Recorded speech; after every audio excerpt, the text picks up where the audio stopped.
আসসালামু আলাইকুম। খুব সম্প্রতি ইউএস নেভাল ইনস্টিটিউট বাংলাদেশকে নিয়ে সামাজিক যোগাযোগ মাধ্যম এক্সে একটি পোস্ট শেয়ার করে। কি আছে এই পোস্টে, যার অনুবাদ ও গুরুত্বই বাকি? চলুন দেখে আসি। Bangladesh could be an important security partner for the United States, with desirable facilities on the Bay of Bengal and an interest in a free and open Indo-Pacific. বঙ্গোপসাগরে কাঙ্ক্ষিত সুযোগ সুবিধা এবং একটি মুক্ত ও উন্মুক্ত ইন্দো প্যাসিফিকের আগ্রহ সহ বাংলাদেশ মার্কিন যুক্তরাষ্ট্রের জন্য একটি গুরুত্বপূর্ণ নিরাপত্তা অংশীদার হতে পারে। বঙ্গোপসাগরের উপকূলে অবস্থিত, বাংলাদেশ ইন্দো প্যাসিফিকের অন্যতম মূল বিন্দু। দক্ষিণ বা পূর্ব চীন সাগরের তীব্রতা থেকে সরানো একটি অঞ্চলে একটি বিশাল সামুদ্রিক স্থান নিয়ে গর্ব করা। তথাপি সেই অঞ্চলে অপারেশনের বিভিন্ন চাহিদাকে সমর্থন করার জন্য যথেষ্ট কাছাকাছি, বাংলাদেশ মার্কিন নৌবাহিনীর জন্য একটি মূল লজিস্টিক নোড হতে পারে।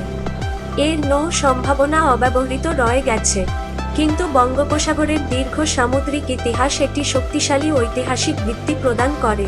এটি বৃহত্তর ইন্দো প্রশান্ত মহাসাগরীয় অঞ্চলে সামুদ্রিক ক্রিয়াকলাপের ক্ষেত্রে একটি গুরুত্বপূর্ণ ভূমিকা পালন করতে পারে, কারণ এটি মালাক্কা প্রণালীর মধ্য দিয়ে যাওয়া এবং হরমুজ প্রণালীর সংলগ্ন প্রধান বাণিজ্য পথগুলিকে উপেক্ষা করে।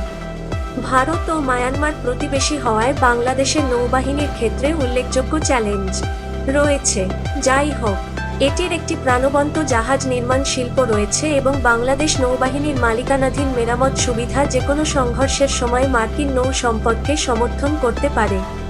তদুপরি, এর নৌ ঘাঁটিগুলি সম্ভবত লজিস্টিক জন্য বা প্রতিরক্ষা চুক্তির সম্ভাবনার উপর নির্ভর করে।